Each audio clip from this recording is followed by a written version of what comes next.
ரொம்ப நாள் கழிச்சு வந்து ஒரு தமிழ் படத்தை பார்த்துருக்கோம். கௌதமன் மிகச்சிறந்த படத்தை பண்ணியிருக்க. அப்பாவும் பையனும் போட்டி போட்டு நடிச்சிருக்கீங்க. பையன் கொஞ்சம் அப்பா கொஞ்சம் ஓவர்டேக் பண்ணியிருக்கான். ரொம்ப சிறப்பான படம். அதாவது வந்து திரைப்படங்கள் வந்து ஒரு பொழுதுபோக்குக்காக மட்டும் இல்லாமல் அது மக்களுக்கானதாக இருக்கணுங்கிற ஒரு மிகப்பெரிய எண்ணத்தோடு இந்த திரைப்படம் உருவாக்கப்பட்டிருக்கு. நான் முதல்ல வந்து இது படம் பார்க்க வரும்போது ஒரு ஒரு ஜாதி சங்கத்தை வளர்த்த ஒரு ஒரு சங்க தலைவரோட படமாக இருக்கும் அப்படிங்கிறத அப்படி எண்ணத்தில் தான் அந்த படம் பார்க்க வந்தேன். ஆனால் படம் பார்த்த பிறகு வந்து இது மொத்த தமிழரையும் ஒன்றிணைக்க முயற்சிக்கின்ற ஒரு திரைப்படமாக அமைஞ்சிருக்கு. அந்த வகையில் வந்து கௌதமனுக்கு என்னுடைய பாராட்டுக்கள். அவர் என்கிட்ட கொஞ்ச நாள் உதவியாளராக இருந்தார். அது ஒரு பெரிய சந்தோஷம் எனக்கு. பரவாயில்ல, நம்ம உதவியாளராக இருந்தார், அதை நம்ம சொல்லி சந்தோஷப்படுறதுக்கு ஒரு சிறந்த படைப்பாக அந்த படம் இருக்குது. எல்லாத்தை விட வந்து இந்த படத்தோட வசனங்கள் வந்து தீப்பொறி பறக்குது. அது வந்து பாலமுரளிவர்மன் வந்து அது மிகச்சிறந்த வசனங்கள் எழுதியிருக்காரு.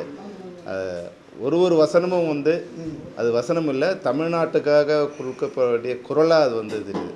அதாவது வந்து சோரம் போகாமல் இருக்கிறது வந்து ஒரு பெருமை இல்லை, அது தமிழரோட அறம். அப்படிங்கிற போது சோரம் போகாமல் இருக்கிறதே ஒரு பெருமையாக நினச்சிலாம் சொல்லாதீங்களா, அது நம்மளோட அறம்டாங்கிற போது இது மாதிரி நூற்றுக்கணக்கான வரிகள் வந்து இதயத்தை வந்து தைக்குது, நம்மளை வந்து அவமானப்பட வைக்குது. அதாவது வந்து எவ்வளோ விஷயங்கள் நம்ம சுற்றி நடக்குது. முன்னேற்றங்கிற பேரில் நம்மளுடைய வளமும் நிலமும் எப்படி நம்ம வந்து பறிக்கப்படுது. அது நம்ம பக்கத்தில் இருந்து அதை கண்டும் காணாமல் வந்து நம்ம கண் முன்னாடியே எல்லா கொடுமையும் நம்ம கண் முன்னாடியே நடக்குது. அதை திரையில் பார்க்கும்போது மிகப்பெரிய அதிர்ச்சியும் வேதனையும் தருது. ஆனால் வந்து இது ஒரு மிகச்சிறந்த முறையில் ஒரு டாக்குமெண்ட்ரி மாதிரி ஆயிடாமல் ஒரு திரைப்படமாக வந்து அழகாக வந்து ஒரு குடும்பம், காதல், வீரம், அதில் சோதனை, வேதனை, இது எல்லாத்தையும் கலந்து சட்டத்தை மதித்து சட்டத்தை எதிர்த்து ஒரு குடிமக்களுக்கு என்னென்னலாம் உரிமை இருக்குங்கிறத வந்து ஒரு சரியான விதத்தில் அது கொடுத்து ஒரு இது வந்து ஒரு ஜாதியை ஆதரிக்கிற படம் மாதிரி ஆகிடக்கூடாதுங்கிறது எனக்கு பயம் இருந்தது. ஆனால் படம் பார்த்த பிறகு அந்த பயம் எனக்கு சுத்தமாக போயிடுச்சு. இது ஜாதியை ஆதரிக்கிற படம் இல்லை, ஒரு தமிழ் மக்களை, தமிழர்கள் அனைவரையும் ஜாதியெல்லாம் மீறி நம்ம தமிழராக ஒன்றிணைங்கிற வந்து மிகப்பெரிய நோக்கத்தோடு இந்த படம் எடுக்கப்பட்டிருக்கு. அந்த வகையில் இந்த படத்தை உருவாக்கி அனைவருக்கும் எல்லாருமே இதில் வந்து சரண்யாவிலேருந்து, பொன்வண்ணன்லேருந்து, கௌதம்லேருந்து, அவரோட மகன்லேருந்து மன்சூர் அலிகான் வந்து ரொம்ப நாளைக்கு அப்புறம் வந்து ஒரு மிகச்சிறந்த கேரக்டர் நடிச்சிருக்காரு. வந்து ரொம்ப வந்து இதயத்தை போய் தொடுற அளவுக்கு இருக்குது. அது மட்டும் இல்லாமல் வந்து ரெட் கிங்ஸ்லி வந்து பார்த்தாவே சிரிப்பு வர கேரக்டரு. ஆனால் அவரை வந்து ஒரு வேறு மாதிரி ஒரு கேரக்டர் கொண்டு வந்து அவரை வச்சு அழ வைக்கிற மாதிரி ஒரு காட்சி அமைச்சிருக்கிற டைரக்டர் வந்து மிக பிரமாதமான திரைப்படத்தை உருவாக்கியிருக்கார். இது மாதிரி சொல்லிகிட்டே இருக்கலாம். உண்மையாகவே இந்த திரைப்படத்தை நம்ம ஆதரிக்கலைன்னா பிற்காலத்தில் நம்ம வந்து வருத்தப்பட வேண்டியிருக்கோம். நம்ம இனம் வந்து எழுந்து நிற்க, நம்ம தமிழர் குரல் வந்து ஒழிச்சு நிற்க ஒரு திரைப்படம் உருவாகிருக்கு.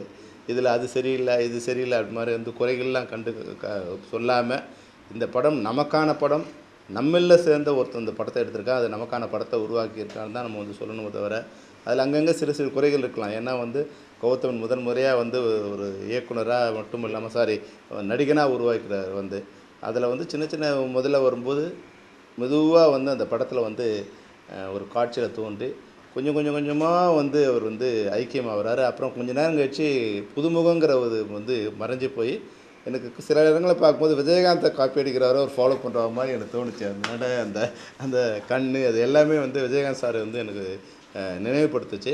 அதை காப்பி அடிக்கிறான்னு சொல்ல முடியாது, அவர் ஒரு நிறமும் உடலும் அது மாதிரி இருக்கிற மாதிரி இருக்கிறதால எனக்கு வந்து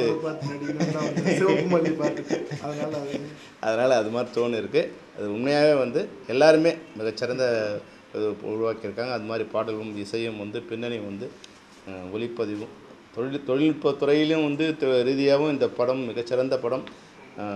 கௌதமனுக்கு இது ஒரு சிறந்த திரைப்படம், தமிழர்களுக்கு இது ஒரு சிறந்த திரைப்படம், தமிழர்களுக்காக உருவாக்கிய ஒரு திரைப்படம் அப்படின்னு நான் சொல்லலாம்.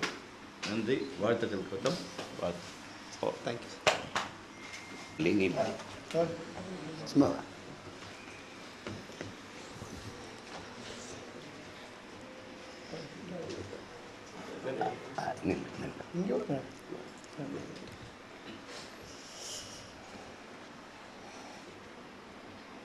நம்ம கூட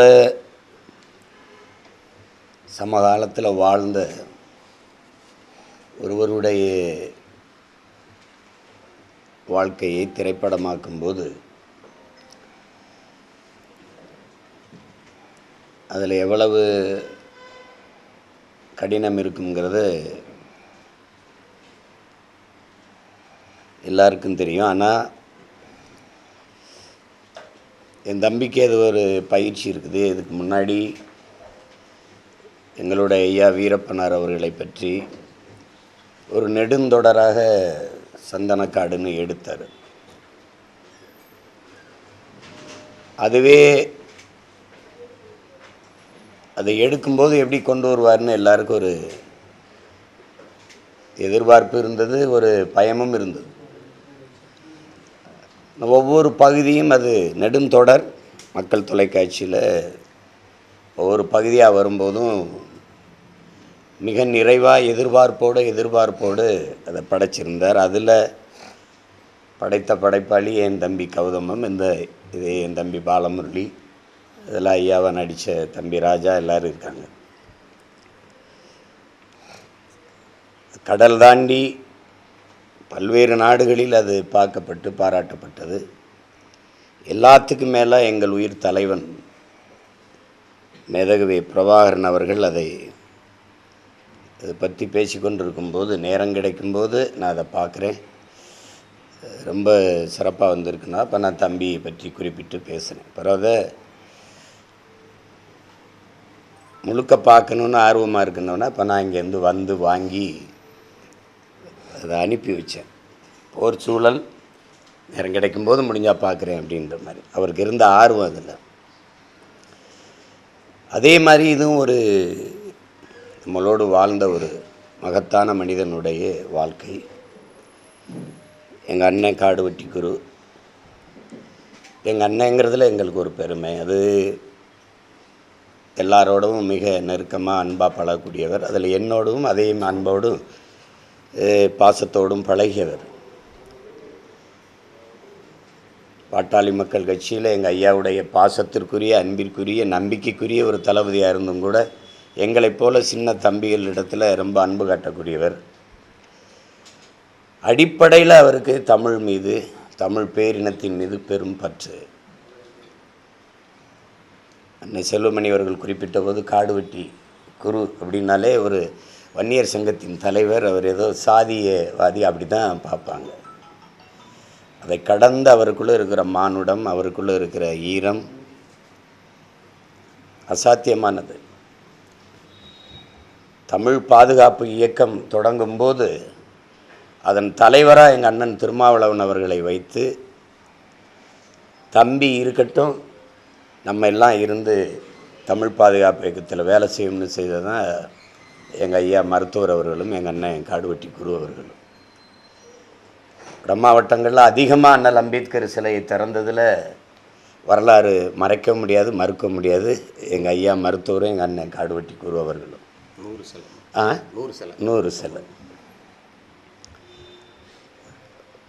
உங்களுக்கு அதெல்லாம் பக்கத்திலிருந்து நாங்கள் பார்த்தவங்கங்கிற முறையில் சொல்கிறேன். அப்படிப்பட்ட ஆள் கருப்பாக பார்க்க ஒரு முரட்ட ஆள் மாதிரி தெரியும். மிக மெல்லிய, மிக ஈரமான மனதுள்ளவர். அதை என் தம்பி ஒரே உரையாடலில் சொல்லிட்டான். வீரமாக இருக்கிறது மட்டும் படையாச்சி இல்லைடா, அறமாக இருக்கிறவனும் ஈரமாக இருக்கிறவனும் படையாச்சின்ட்டு ஒரே உரையாடலை தம்பி சமுத்திரக்கனி சொல்கிற மாதிரி எடுத்துட்டவள. அரசியலை துண்டிச்சிட்டு, அவருடைய அரசியலை துண்டிச்சிட்டு தனி மனிதனாக குரு என்கிற ஒரு மனிதன், அவர் இந்த மண்ணின் மக்களினுடைய சமத்துவத்திற்கு, சாதிய ஏற்றத்தாழ்வுகளை கடந்து தமிழ் சமூகம் ஓர்மைப்படணும்னு நின்னதற்கு சான்று இந்த படம். அவர் எப்படி நின்னார், மண்ணின் நிலத்தை வளத்தை வெளி முதலாளிகள் சுரண்டி கொழுக்க அனுமதிக்காமல் எப்படி போராடினாருங்கிறதுக்கு இந்த படமே ஒரு சான்று. அது வந்து அவரை முழுக்க சொல்லிட்டாருன்னு சொல்ல முடியாது. அது அவருடைய வாழ்க்கையில் ஒரு துளியை மிக நேர்த்தியாக ஒரு எங்கள் அண்ணன் செல்லுமணி சொல்லும்போது ஆவணப்படுத்தும் போது அது ஒரு இது ஆவணப்படம் மாதிரி டாக்குமெண்ட்ரி மாதிரி வந்துடக்கூடாது. ஆனால் அதில் திரைக்கதையில் சுவைப்படுத்தி கதையை சொல்ல ஆரம்பித்த விதம், ஒரு காவலரை வச்சு மெதுவாக பின்னாடி நிகழ்வை முன் நிகழ்வாக போட்டு அதை ஒரு காவலர் வந்து தலைமை காவலர்கிட்ட ஒரு உயர் அதிகாரிகிட்ட சொல்கிறது போல் திரைக்கதை அமைச்சு போனது என் தம்பி கௌதமனுடைய நேர்த்தி, அவனுடைய திறமைக்கு ஒரு சான்று. அந்த திரைக்கதையை நேர்த்தியாக அதுக்குள்ள ஒரு காதல், அதுக்குள்ள பாசம், அதுக்குள்ள வீரம், அதுக்குள்ள நயவஞ்சகமாக சூழ்ச்சியாக பழிவாங்கப்பட்டதற்கான பழிவாங்கல், அதையெல்லாம் மிக நேர்த்தியாக செஞ்சிருந்தார்.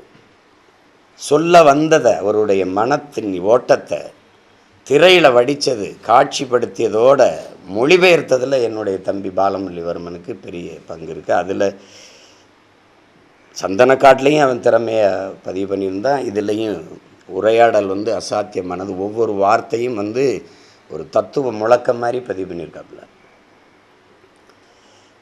இதில் கடைசியாக என் தம்பி சொல்கிறதான், தமிழன் நாங்கள் ஆதியில் எங்களை பர்மாவில் அடித்தாங்க, அப்புறம் மும்பையில் அடித்தாங்க, எல்லா இடங்களையும் நாங்கள் அடி வாங்கி அகதியாக ஓடி வந்தோம்.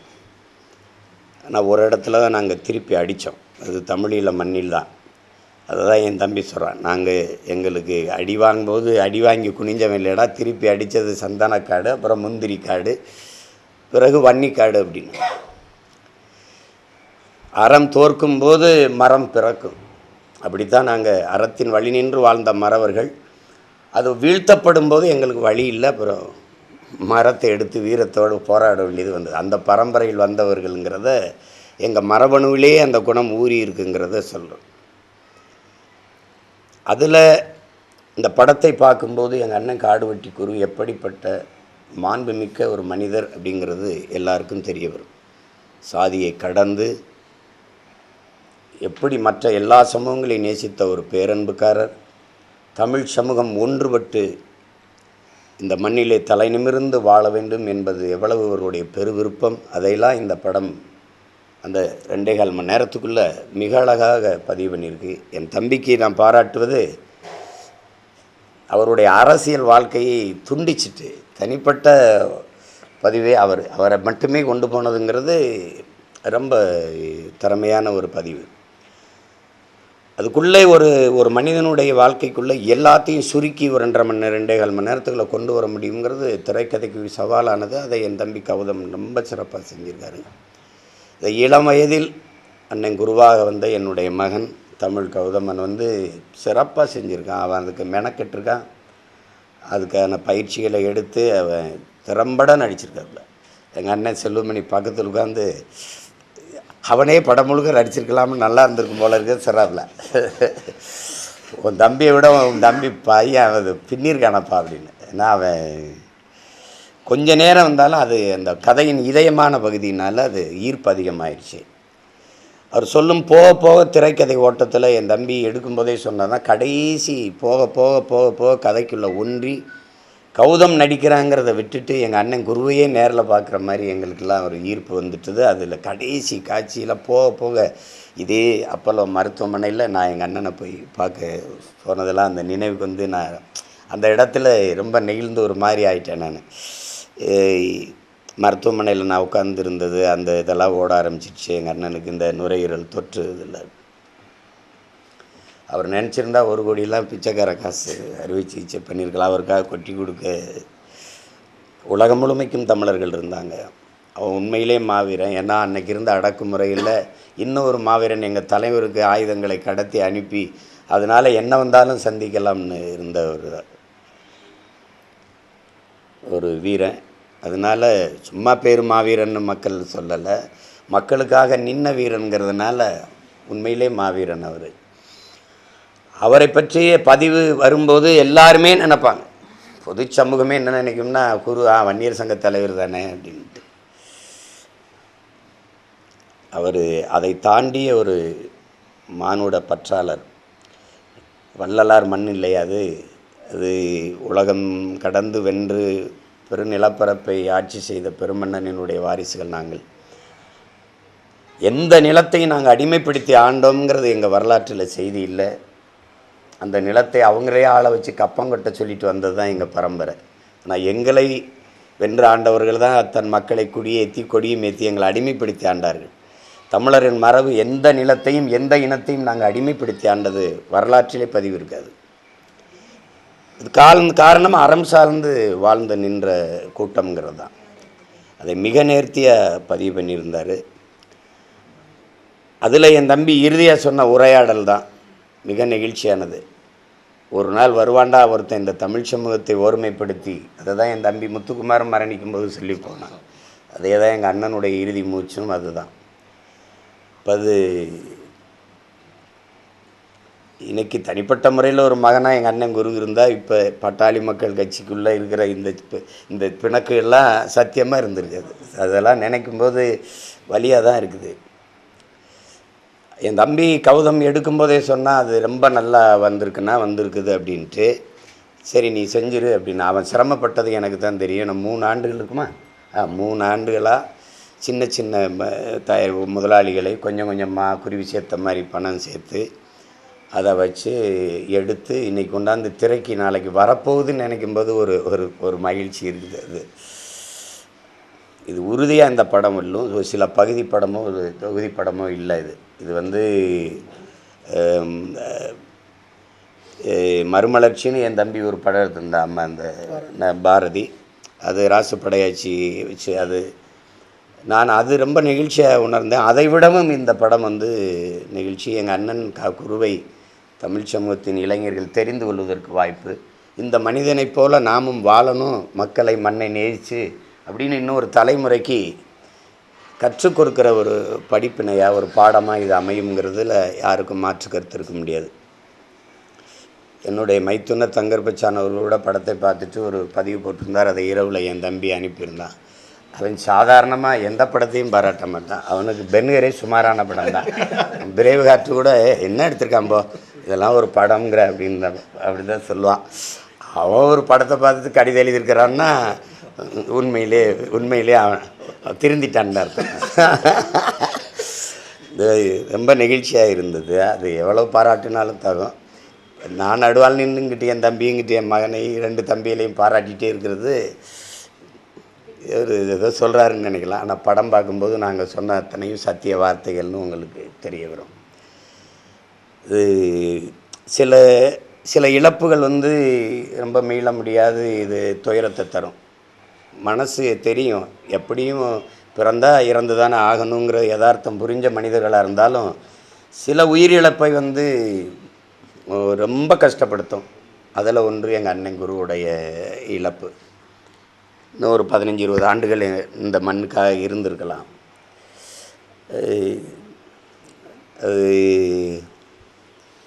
அந்த போல் வீரர்கள் இல்லாதனால இன்றைக்கி நாங்கள் சொந்த நாட்டிலே அகதிகளாக நிலத்தை இழந்து அடித்து விரட்டப்படுறோம். சிப்காடு தொழிற்சாலை, மீத்தேன் ஈத்தேன் நிலக்கரிக்கு 66,000-70,000 ஏக்கர் எடுத்துட்டான். 96 ஏக்கர் இப்போ மறுபடியும் 26 ஏக்கரை கைது பண்ணி வச்சு ஆக்கிரமித்து வச்சுருக்குது. இதே நாங்கள் மறுபடியும் எங்கள் அண்ணன் விட்ட இடத்துல நாங்கள் போராடி தடுத்து வச்சுட்டு இருக்கோம். அதை புவனகிரி போயிட்டுருக்கு. சரி இருக்குது, அதை செஞ்சு தான் தீரணும். இப்போ வந்து ஒரு ஹிட்லருடைய என் நாடு என் மக்கள் எனது போராட்டம் மெயின் கேம்பை தமிழில் மொழிபெயர்த்து எழுதின அந்த எழுத்தாளர் அவர் முன்னுரையில் எழுதுவார், இந்த புத்தகத்தை நீங்கள் முழுக்க ரொம்ப பெரிய 500-600 பக்கம்லாம் இல்லை, ஒரு 300 பக்கம்தான் இருக்கும். அதை நீங்கள் குனிந்து படித்து விட்டு நிமிரும்போது தலைவனாக தான் நிமிர்வாயும் போகலாம். ஒரு இளைஞன் வந்து குனிந்து படித்துட்டு நிமிர்ந்தான்னா தலைவனாக தான் நிமிர்வான்னு. அது மாதிரி இந்த படத்தை பார்க்குற ஒவ்வொரு மகனும் தமிழ் மகனும் தலைவனாக தான் திரையரங்கை விட்டு வெளியில் வருவான். ஏன்னா மக்களுக்காக போராடணும், மக்களுக்காக நிற்கணும். அந்த அர்ப்பணிப்பு அவசியங்கிறது இந்த படம் கற்பிக்கும். அப்படிப்பட்ட ஒரு படைப்பை ஒரு நெடுந்தொடராக இல்லை, ஒரு 2.25 மணி நேரத்துக்குள்ளே கொடுத்ததுங்கிறது என் தம்பி கௌதமனுடைய அசாத்திய திறமை.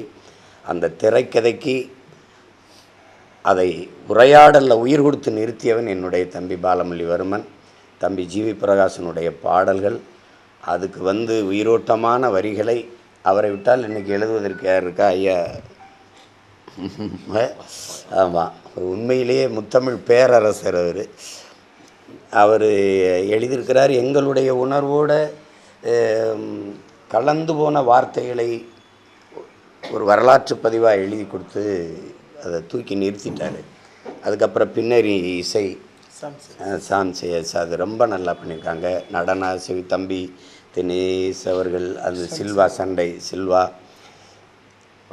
படத்தொகுப்பு ராஜா முகமது எல்லாருமே ரொம்ப நேர்த்தியாக பண்ணியிருக்கீங்க. ரொம்ப நேர்த்தி.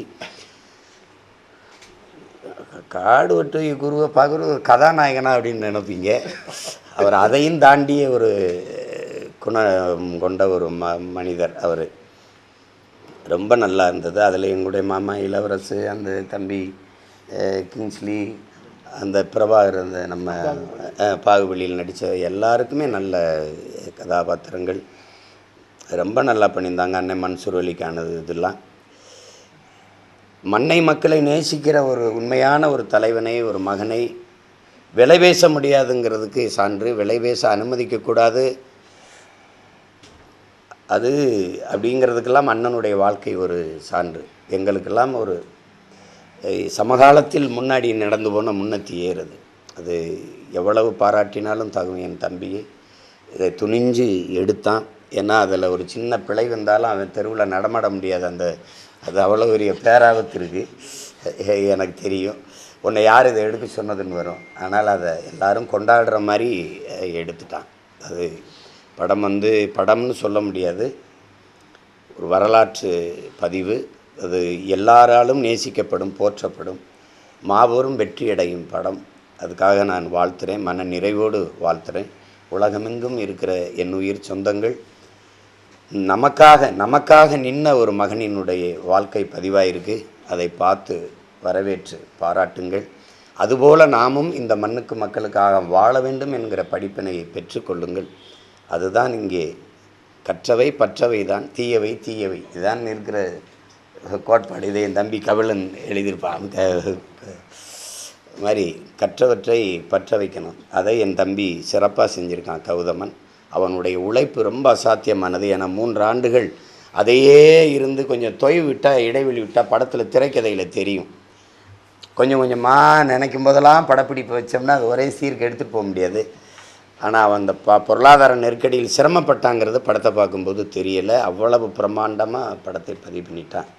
இந்த கடைசி 40 நிமிடங்கள் மிக நெகிழ்ச்சியாக இருந்தது. என்னுடைய மகன் தமிழோடைய அந்த எடுத்துக்காட்டு பகுதியும் மிக நேர்த்தியாக வந்திருந்தது.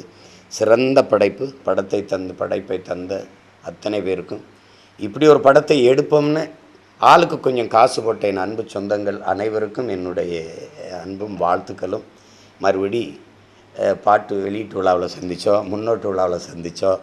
இன்றைக்கி படத்தை பார்த்துட்டு பேசி சந்திக்கிறோம். வெற்றி விழாவில் சந்திப்போம். வாழ்த்துக்கள். நன்றி.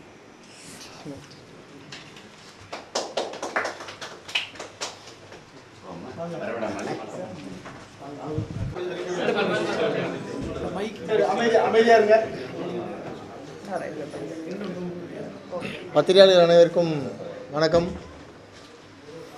ஒரு மிகப்பெரிய வரலாற்று பதிவை பார்த்துட்டு வந்திருக்கோம் வெளியே. படையாண்ட மாவீரா,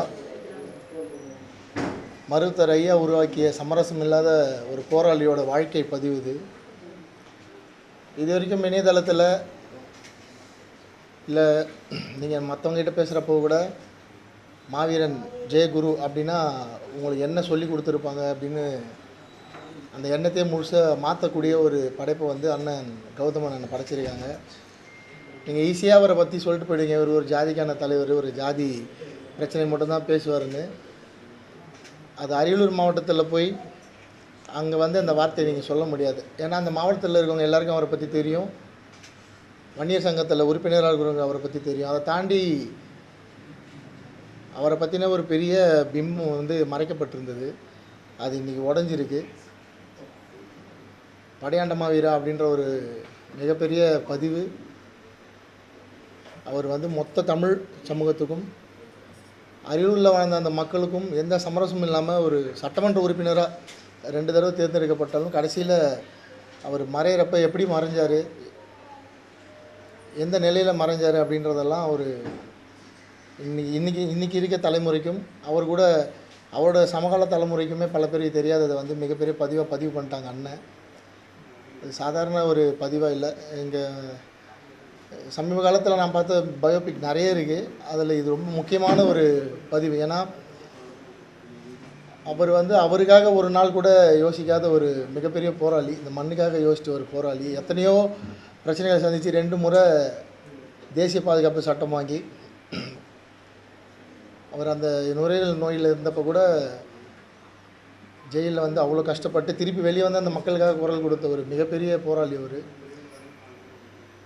சீமான் அண்ணன் சொன்ன மாதிரி நானும் அவரோட இறுதி காலகட்டங்களில் அப்போலோ ஹாஸ்பிட்டலில் கூட இருந்திருக்கேன், பார்த்துருக்கேன். அந்த மாதிரி ஒரு போராளியோட வாழ்க்கை பதிவை வந்து இவ்வளோ அழகாக இவ்வளோ நேர்த்தியாக திரைக்கதையில் வந்து 2.5 மணி நேரம், இது வந்து ஒரு வெப்சீரிஸாக எடுக்க வேண்டிய ஒரு கதை. குறைஞ்சது ஒரு 10 எபிசோடாவது பண்ணால் தான் அவரோட முழுசாக புரிஞ்சிக்க முடியும். அது அழகாக ஒரு 2.25 மணி நேரத்துக்குள்ளே சுருக்கி அவரே அண்ணனே கௌதம் அண்ணனே குரு அண்ணனாக மாறி நடித்து அவர் நாங்கள் எதிர்பார்க்கல அவர் இப்படி ஒரு நடிப்பு நடிச்சிருப்பார். நான் கூட ஏன்னா நீங்கள் வேறு ஏதாவது ஒரு ஹீரோ கொண்டு வந்திருக்கலாமே, இது இன்னும் பெருசாக சேர்ந்துருக்கும்னு நினச்சா அது தப்பு தான். அவர்கிட்ட பேசினது அவர் அதுக்கு என்ன நியாயம் செய்யணுமோ அதை செஞ்சுருக்காரு. நான் வன்னிய சமூகத்தை சேர்ந்து வந்ததால் எங்கள் எல்லாருக்குமே குருவனை இன்னொரு 20 வருஷம் வாழ்ந்துருக்கலாம் எங்கள் கூட இந்த மக்களுக்காக அப்படின்னு ஒரு தாக்கம் இருந்துகிட்டே தான் இருக்குது. ஸோ அது படம் பார்க்குறப்ப அது உணர முடிஞ்சுது, இப்படிப்பட்ட ஒரு மனுஷனை வந்து இவ்வளோ சீக்கிரம் இறைவன் கூப்பிட்டு போயிட்டானே அப்படின்னு. ஒரு மிகப்பெரிய படைப்பு. சென்னையில் இருக்கவங்க முக்கியமாக முதல்ல போய் இதை பார்க்கணும். இது C centre, B centre, A centre அப்படிலாம் இல்லை. அவர் எப்படி வாழ்ந்தாருன்னு அந்த மக்களுக்கு தெரியும். தெரியாத மக்கள் போய் இதை முதல்ல பார்க்கணும். அப்போ தான் உங்களுக்கு வந்து மாவீரன் ஜே குரு அப்படின்ற ஒரு மனிதனோட குணம், அவருக்கு இருந்த அறம், அவருக்கு இந்த மண் மேலே இருந்த காதல், அவருக்கு இந்த தேசியம் மேலே இருந்த பற்று, அதெல்லாம் வந்து புரியும். அது வந்து மொத்தமாக அந்த படத்தில் இருக்க அத்தனை பேரும் அவ்வளோ அற்புதமாக பதிவு பண்ணிட்டாங்க. அது இப்படி ஒரு கதை சொல்கிறப்ப கண்டிப்பாக நிறைய பேர் தயங்கிருப்பேன். ஏன்னா நான் அதை அனுபவிச்சிட்ருக்கேன். ஒரு கதையை அந்த மண்ணுக்காக போய் சொல்கிறப்போ ஒரு நடிகர்களும் அது இல்லை நடிகர்கள் அப்புறம் டெக்னீஷியன்ஸ் அவங்களாம் எப்படி தயங்குறாங்கன்னு எனக்கு தெரியும்.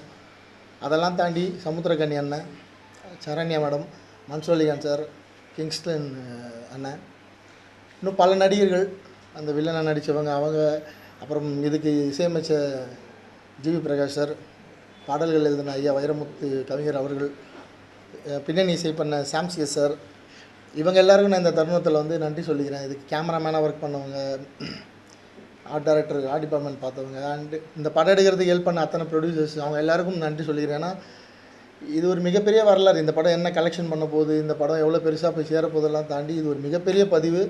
குறைஞ்சது அடுத்த ஒரு 50 வருஷத்துக்காவது இந்த பதிவு வந்து ரொம்ப நிலைச்சி நிற்கும். அந்த மாதிரியான ஒரு வரலாற்று பதிவு இது. நான் எதிர்பார்க்கல கௌதமன் அண்ணா நீங்களும் தம்பி இப்படி ஒரு ஆக்டிங் கொடுத்து இவ்வளோ ஒரு பர்ஃபார்மன்ஸ் பண்ணியிருப்பீங்க அப்படின்னு. நிஜமாலே ஒரு ரொம்ப நெகிழ்ச்சியான ஒரு பதிவு. அது நம்ம கண்களாகவும் பேசுகிறது ரொம்ப கஷ்டம். ஸோ மீடியா முன்னாடி இது வரைக்கும் நான் அந்த மாதிரிலாம் நின்னதில்லை. எமோஷ்னலாக ரொம்ப எமோஷ்னலான ஒரு தருணம்.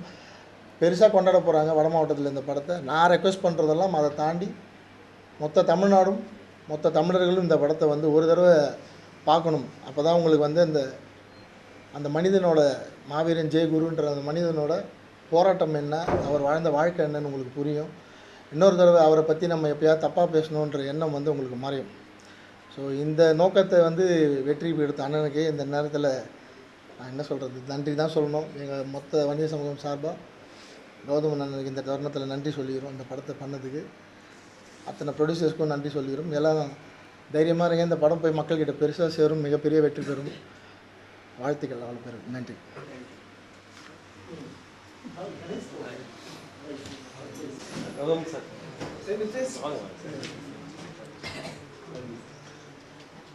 வணக்கம். நான் ஈவி கணேஷ் பாபு, திரைப்பட இயக்குனர், தயாரிப்பாளர், நடிகர்.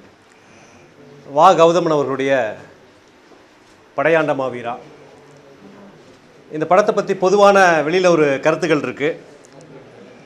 இது ஒரு குறிப்பிட்ட மாவட்டத்து மக்கள் தான் அந்த படத்தை பார்ப்பாங்க, ஒரு குறிப்பிட்ட சமூகத்துக்கானது, ஒரு குறிப்பிட்ட ஜாதிக்கானது தான் இந்த படம் அப்படின்னு பொதுவாக ஒரு கருத்துக்கள் இருக்குது.